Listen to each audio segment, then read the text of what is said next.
Fala pessoal, tudo bem? Boa tarde aí a todos. Eu queria fazer um videozinho rápido aqui para vocês, tá? Tentar esclarecer aí alguma dúvida que porventura ainda possa estar prevalecendo, né? Sobre o Hunter Walls, tá? Sobre as barreiras, né, dos Walls. Então eu vou tentar gravar um vídeo não muito longo, tá? Para que a gente tente dar uma esclarecida aí nessa questão de como se utilizar, né? Como tirar proveito dessas walls aí no teu método de operação, tá? E que possa ter um entendimento aqui do que está acontecendo, né? E como é que funciona essa dinâmica que tá das walls em relação, né, ao comportamento do papel e ao comportamento dos players e também do market maker, beleza? Então vamos lá. Eu vou pegar como exemplo aqui, peguei aqui aleatoriamente, tá? Peguei um papel Ambev. Eu vou fazer umas explicações aqui, vamos dizer assim, teóricas, né?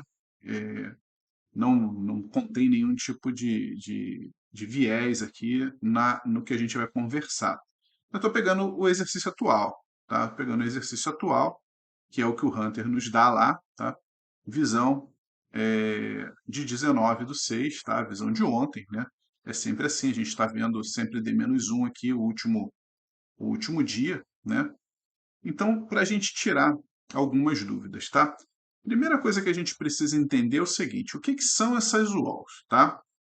Essas walls, elas são, tá? As barreiras de gama. Por que barreiras, né? Na verdade, o que acontece? Quando você diz que aqui em Ambev, no Strike 16, tá? No Strike 16, você tem essa concentração, tá? De gama, tá? Isso aqui nada mais é do que é o cálculo, tá? Do gama de todos os contratos abertos nesse strike, tá? 16, para esse vencimento, 21/7. Beleza? Então tá. Então vamos lá. É... Peraí. Então vamos lá. O que a gente tem? A gente tem, tá? Em calls, tá? Barrinha azul, sempre o lado da call, tá? A gente tem 2.142.404 gamas, tá? Que é o tamanho dessa barreira no 16 que se formou. Isso tem a ver com a quantidade de contratos, tá? O preço do ativo no momento, tá? É, e deslocamento desse preço. Ó, óbvio que essa quantidade de gama, tá? Essa quantidade de gama, tá? Ela é para o preço do ativo em 15 e 11, tá? Olha aqui, ó, tá marcado aqui, tá? Isso é para o ativo em 15 e 11, tá aqui, ó. O ativo tá em 15 e 11, tá? Se o ativo começa 15 e 11, ó, preço do ativo, só para botar uma reguinha aqui, tentar botar uma reguinha, está por aqui. Tá? O preço do ativo está por aqui. Veja que essa barreira aqui, ela tem até um maior grau de confiança, porém essa daqui é maior. O que quer dizer isso? Provavelmente a gente tem mais contratos nesse strike do que nesse aqui. Tá? E a gente vai dar uma olhada já. A gente já vai lá dar uma pesquisada nisso aí. Tá?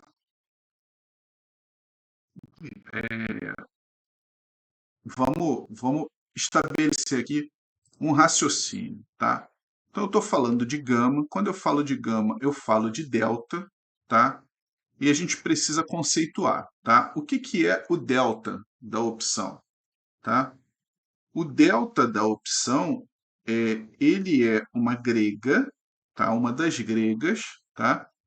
Que ela tem a ver, tá? Ela tem a ver com a variação do preço da opção. Quanto mais o delta ele vai variar de zero de nas calls de 0 a 1, nas puts de 0 a -1, tá? Então, uma call ITM, a call mais dentro do dinheiro, ela tem o delta 1, ou seja, se ela tem delta 1, tá? O comportamento dela é exatamente igual ao comportamento do papel. Ela está em 100% do que ela poderia ter de delta. Beleza? O que que acontece? O que esse delta, na verdade, o que que esse delta está medindo, né? A opção não tem um prêmio, tá? A opção tem um prêmio. Esse delta, ele, de uma certa forma, ele mede o teu grau de exposição, tá? Pra se você estivesse fazendo, como se você estivesse fazendo no papel. Então, por exemplo, uma opção que tem delta 50, tá? Que tem delta 40, que tem delta 30, tá? Quando você compra 1.000 opções daquela, na verdade, a quantidade de delta que você está adquirindo, tá? É a quantidade de opções vezes o delta, tá? Ou seja, se você quer ter uma exposição exatamente igual a que você teria no papel, tá? Papel tem delta 1, papel sempre vai ter delta 1. Por isso, a call ITM pode ir no máximo o delta dela até 1. Tá? Então, vamos lá. Se você compra uma opção ATM, ela vai ter um delta de 49, 50, por aí, mais ou menos isso. Se você quer ter a mesma exposição do que se você estivesse comprando o papel, tá? O papel não tem delta 1, o que, que você tem que fazer? Você tem que dobrar a mão na opção. Então, se você quer se expor a 1.000 papéis, se você está olhando para uma opção de delta 50, você tem que comprar 2.000 opções para você ter a mesma exposição, tá? De que você teria com 1.000 papéis. Estou falando de exposição, tá? Entendido? Só que o que, que acontece, tá? Todas as gregas elas variam em cima de alguma unidade de medida, tá? O delta, por exemplo, ele é a medida, né? Ele mede, ele varia, tá? Com a variação no preço. Então, uma opção que hoje tem delta 30, se o papel subir e for na direção dela, ela ganha delta. O delta engorda. Em que taxa que o delta engorda? No gama. A taxa que o delta vai engordar a opção, tá? O delta mede o quanto o prêmio engorda quando o papel mexe. Então, se o papel sobe 1% e tu tem um delta de 0,50, teu prêmio vai aumentar 50, vai aumentar um delta, tá? Na medida que o papel subiu 1%. Beleza? Segura? Agora, o delta também se mexe, ele não é fixo. Porque se o papel começa a se aproximar do strike da opção, tá? Eu não falei que o delta vai no máximo até 1? Então, esse delta ele começa a variar à medida que o preço se aproxima dele. E em que taxa? Em que taxa? Gama. Tá? Ou seja, quando o papel anda 1%, tá? O prêmio da opção varia o delta e o delta varia o gama. Beleza? Por isso que é tão importante a gente medir o gama. Porque o gama ele é o acelerador do delta. Tá? Vamos pensar assim, tá?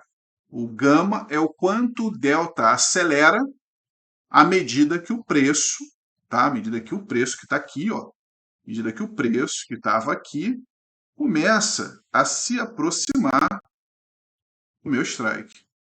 Se o preço começa a fazer isso aqui e vir aqui para cima, meu amigo, isso aqui, esse delta dessa opção aqui, vai começar a aumentar.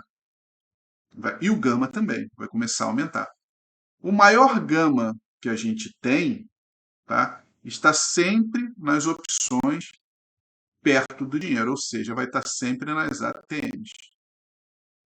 Tá? Esse é o maior gama. Tá? O maior gama vai estar sempre nas opções ATM, tá? Então, isso explica a força, a confiança, né, o grau de confiança desse strike. Esse strike está bem dentro do dinheiro. Esse strike da call está bem dentro do dinheiro. Esse aqui também, esse aqui também. Esse aqui já está um pouco mais afastado, tá? Então, o que, que precisa acontecer? Uma das coisas que precisa acontecer para esse grau de confiança aqui aumentar é esse preço se deslocar na direção do strike. E se o preço cair? Isso aqui tudo começa a enfraquecer, porque o strike vai começar a ficar OTM. Se o preço se desloca para lá, para baixo, tá? A gente vai até perder gama aqui, tá? Porque esse strike começa a se afastar do dinheiro. Ele começa a ficar longe do dinheiro, tá? Então, conceitualmente, é isso. Beleza? Se tiver dúvida, depois a gente explica melhor a questão aí de delta e gama. Só queria dar um overview para a gente poder falar agora. O que, que acontece? Vamos lá. A gente falou que o preço estava no 15,11. 15,11, mais ou menos por aqui. Tá? E daí aparece um barreirão de gama, tá, no 16. O que, que isso quer dizer? Montaram posições no 16. Montaram um monte de posições em call, tá? A gente pode ver aqui que é call, tá? Tá aqui, ó, call, tá? No 16, tá? Então aí a gente precisa começar a entender, né, o conceito da ferramenta. Temos call em 2.142 contratos, 404 positivos. Não, não é número de contrato, desculpa, que é quantidade de gama, tá? Vamos dar uma olhada aqui, que strike é esse? 16 para julho, tá? 16 para julho. Ó, call 16 para julho, G159. G159, tá? O que que quer dizer lá, tá? Lá, o que que quer dizer aquele call positivo? Esse aqui, ó, call positivo, tá? Isso tem a ver com a variação de titulares. Opa, o que que saiu? Saiu tudo aqui. Peraí, peraí.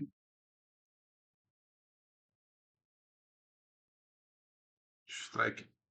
Apertei aqui. Fiz besteira. Um minutinho.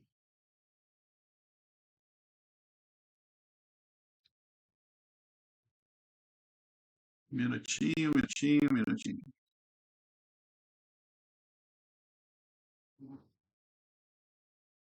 Dezesseis. G159. Estamos aqui, tá? Então vamos lá, para não fazer besteira de novo. Isso tem a ver com a relação de titulares e lançadores, tá? Lá, quando eu tenho lá o quantidade de call positiva, quer dizer que eu tenho mais lançadores do que titulares. Se eu tenho mais lançadores do que titulares, esse strike presume-se que é um strike vendido. Ok? Só que tem um outro ponto que a gente precisa olhar. Tem um outro ponto que a gente precisa olhar. Se o mercado está vendido no 16, quem é que está comprado? O market maker. Tá? Então, quem deu liquidez, tá? Raciocínio, isso é o racional, tá? Quem deu liquidez está comprado, tá? Quem deu liquidez nesse strike, ele está comprado. E a gente tem 8.914.600 contratos abertos aqui, tá? Ora, o market maker, a gente sabe que o market maker ele não quer ficar direcional, tá, no mercado. Então ele te dá a liquidez. Como que ele te deu a liquidez? Ele te deu a liquidez. Você deseja vender calls, tem que ter uma ponta para comprar, para te dar liquidez.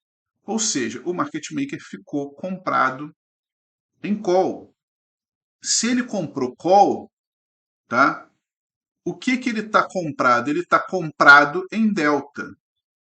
Se ele está comprado em delta, ele tá comprado no papel, tá? Então, no momento dessa montagem, com o preço do ativo a 15,11, o market maker te deu liquidez no 16 e comprou tuas calls, tá? Como é que ele zera o delta dele? Ele precisa zerar o delta, ele vai fazer delta hedge, ele quer ficar no delta zerado. Como é que ele faz isso?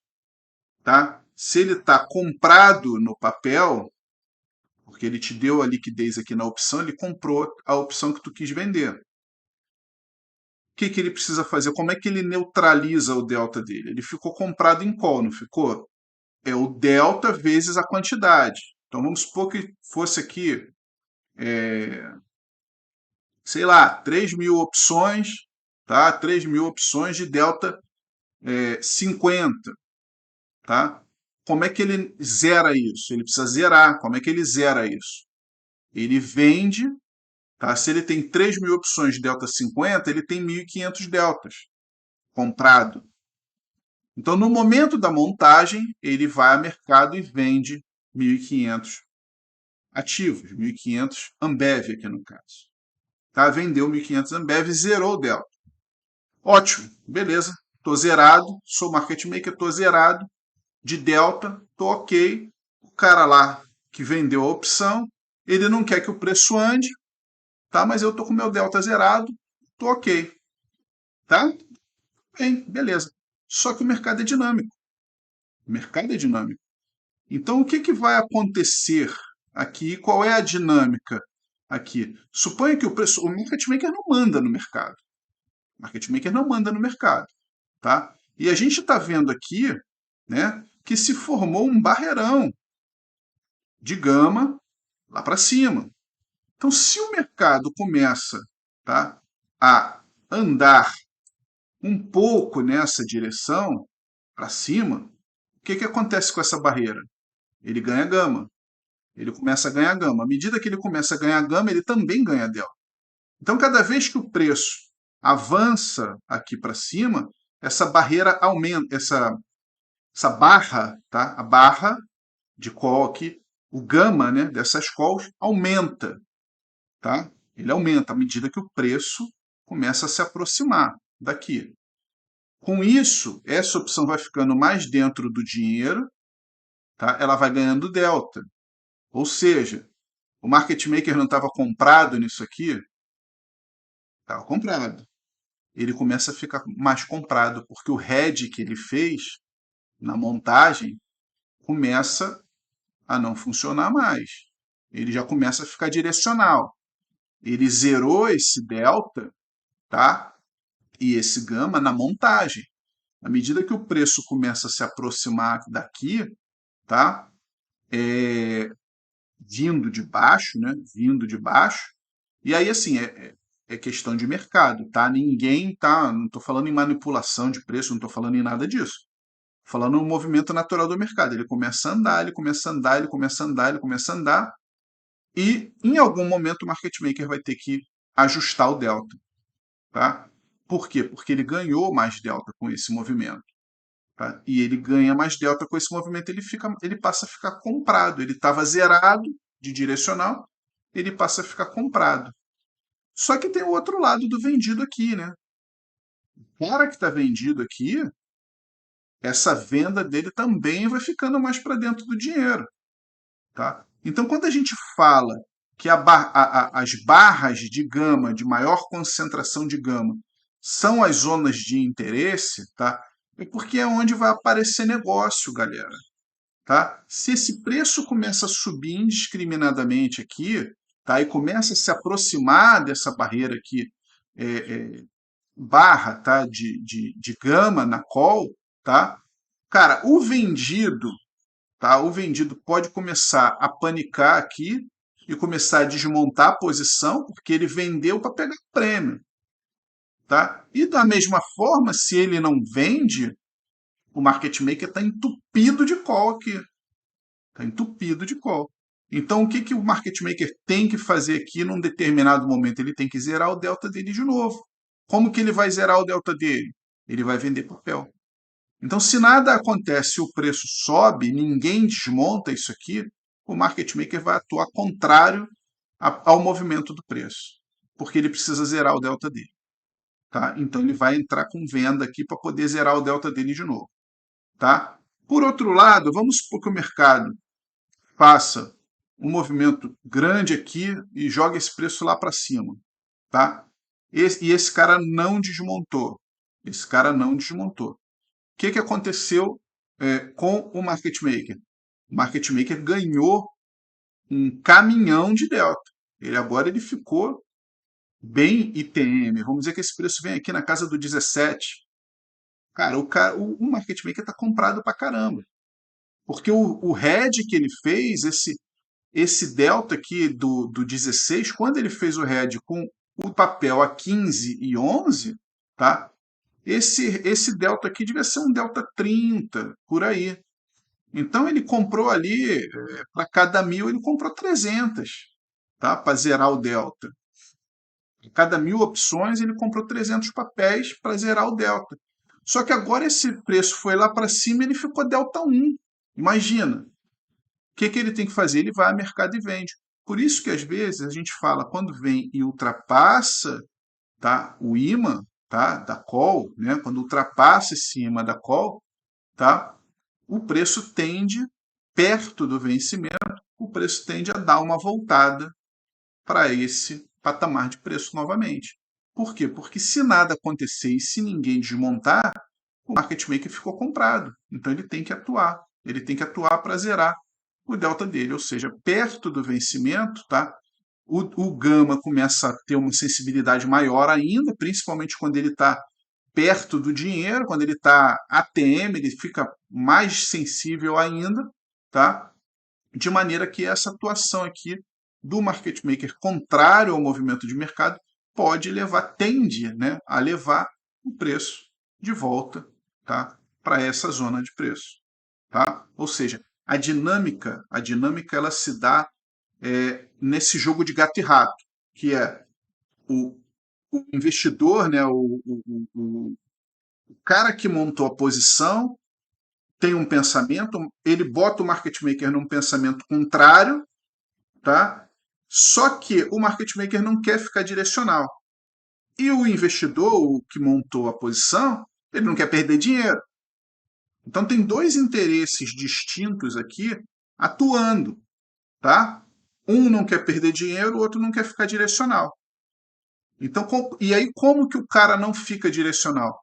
Aí, assim, não dá para entrar em detalhe disso aqui, mas assim, cada operação, cada market maker vai ter seus triggers, né, de risco, de gerenciamento de risco, onde, olha, eu dei liquidez para o cara que o preço estava 15,11, então se eu ficar comprado até um determinado patamar, o preço vem. Não é que assim, todo dia o cara entra lá e compra mais um pouquinho de papel ou vende mais um pouquinho de papel para poder zerar a delta, não. Isso vai trabalhar em ranges, tá? Esse ajuste ele vai acontecer em ranges de preço. Mas ele acontece. Mas ele acontece. Só que opções, tudo se move ao mesmo tempo.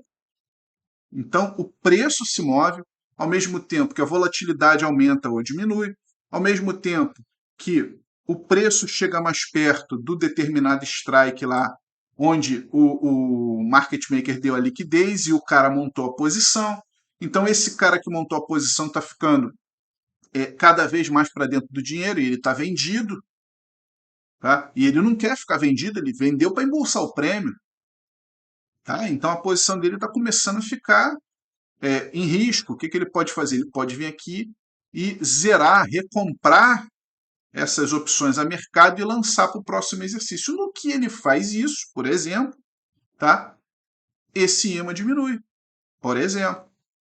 Tá? E aí o market maker que deu a liquidez para ele, tá?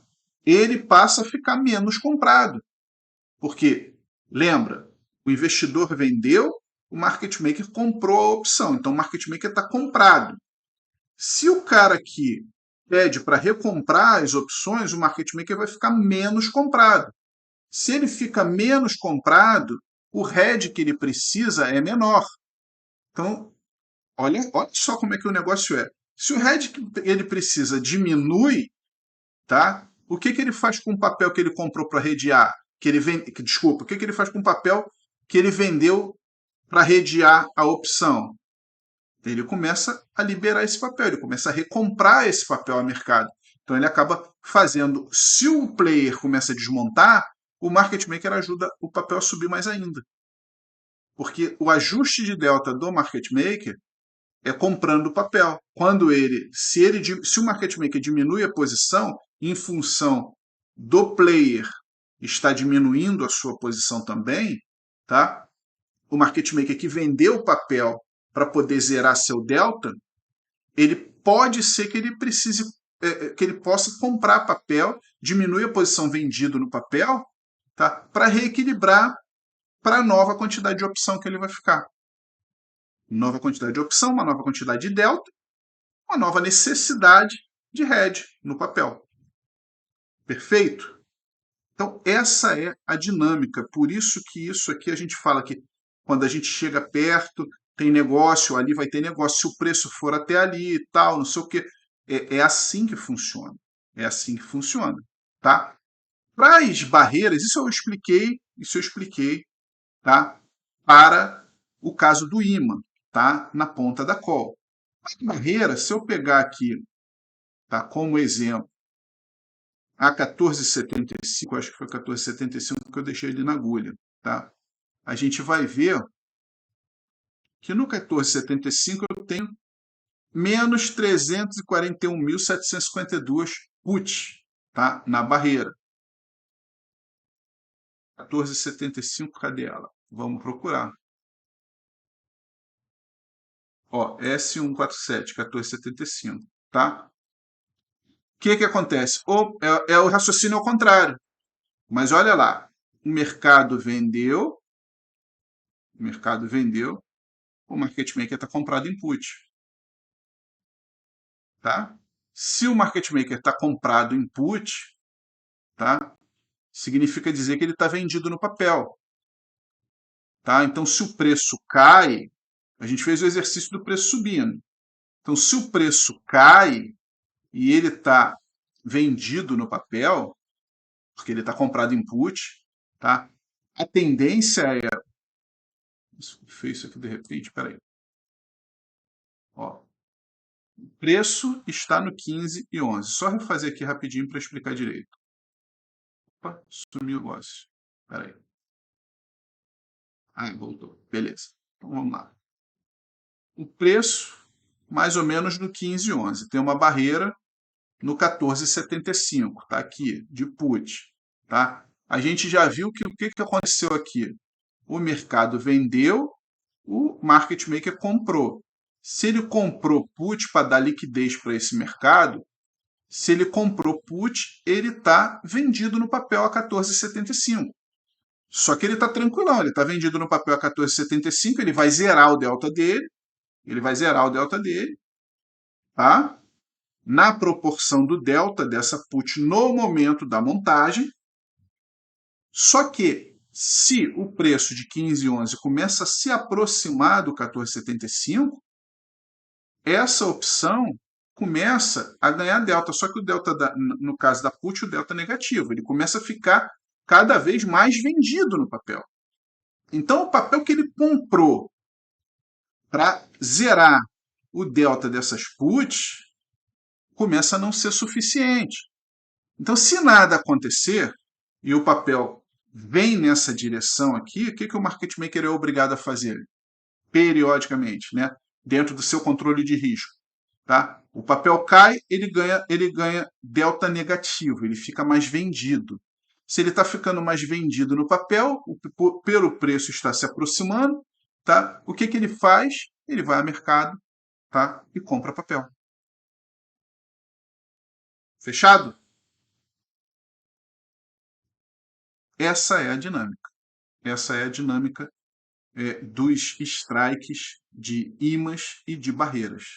Tá? A gente tem duas forças atuando aqui, tá? Que estão em sentidos opostos, que são os grandes players e o market maker.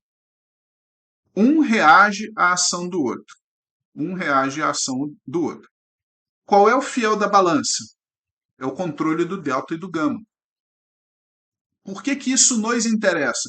Ora, porque onde tem uma grande concentração de gama, se o preço vai até lá, eu vou ter um grande volume de negócio. Tá? De nada me adianta ter essa barreira de gama aqui no lado da call no 16 e o papel desabar. Tá? O player vai ficar feliz da vida, porque ele vai embolsar isso aí, tá? Ele vai embolsar esse prêmio, tá?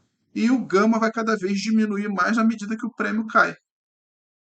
Tá? E aí o papel caindo, o gama cai, tá? Essa opção ela vai ficando cada vez mais fora do dinheiro, o market maker vai perdendo o delta dele que ele estava comprado, tá? Ele vai ficando cada vez menos comprado e ele vai neutralizando o delta dele sempre com o papel a mercado.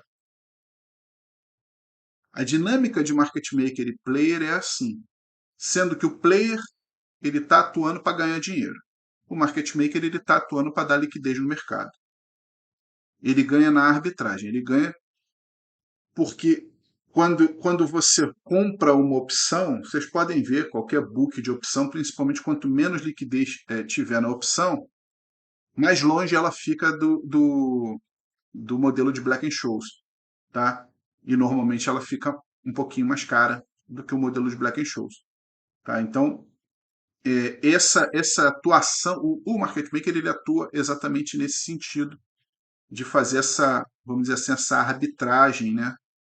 Em cima dos preços da opção. Ele não quer ficar direcional no mercado.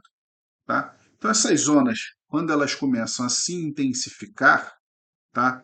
Tanto no lado da put quanto no lado da call, elas geram esse interesse por conta dessa dinâmica de preço, tá? Que é gerada pela movimentação do preço, alterando o delta e alterando o gama, tá? E fazendo com que os players que estão com suas.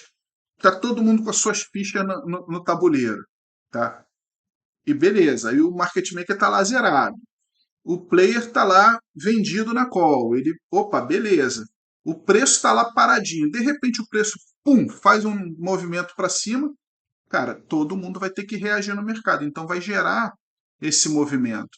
Isso vai gerar esse movimento. E quanto maior quantidade de gama, tá? Mais necessário é esse ajuste, mais necessário se torna esse ajuste. E mais importante se torna essa zona de preço. Tá? Por quê? Porque, cara, se é um strike aqui onde não tem praticamente nada, tá? Se o preço vem para essa zona, o que, que vai acontecer? Vai acontecer nada. Não vai acontecer essa dinâmica de market maker tendo que mexer para neutralizar delta, big player tendo que olhar para a sua posição e ver se vai rolar, ver se não vai rolar, ver o que, que vai fazer, desmonta, passa para o exercício seguinte. Essa dinâmica inteira do mercado, ela simplesmente não vai acontecer em pontos irrelevantes. Ela vai acontecer em pontos que tenham uma boa relevância. Então, por isso que a gente olha ímãs, né, e barreiras, tá? E interpreta eles como sempre sendo uma zona de interesse por preço. Tá? E qual que é o racional? Quando vocês virem aqui, né, positivo no lado da call, eu já expliquei, é porque tem mais lançador do que titular. O mesmo passo que no lado da put está negativo porque tem mais lançador do que titular na put. Inverte o sinal, né? Porque eu estou indo sempre olhando para que lado que o market maker ele está. Tá? Então, se o market maker está comprado em put, tá? Olha lá, ele está comprado em put, tá? Ele está vendido a mercado. Então eu estou negativando a put. Se ele está comprado em call, tá? E aqui ele está comprado em call, ele está comprado no mercado. Então ele está comprado na call. Beleza? Certo, pessoal?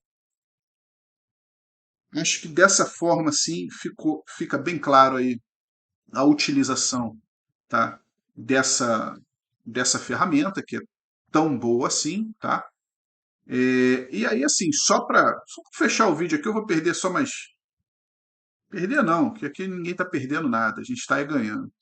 Mas eu vou tomar mais 5 minutinhos de vocês só para explicar essa outra tela aqui um pouquinho, né? Porque daí, o que esses caras malucos do Hunter aí fizeram, tá? Esses caras são... É impressionante, tá? O que a gente tinha no Hunter? A gente tinha... é, opa,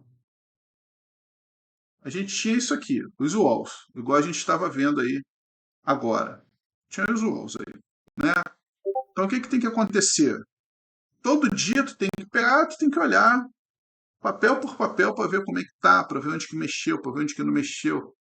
Porque pode ver que isso aqui é dinâmico. À medida que tu passa, isso aqui é dinâmico. O que os caras fizeram? Um screener, tá? Um screener. Então, quando a gente, aquele relatório que todo mundo da sala recebe pela manhã, tá? Dos walls, ele está intimamente conectado com essa tela aqui do screener. Olha aqui, ó. Eu tenho o stop score aqui, tá? É só filtrar, tá?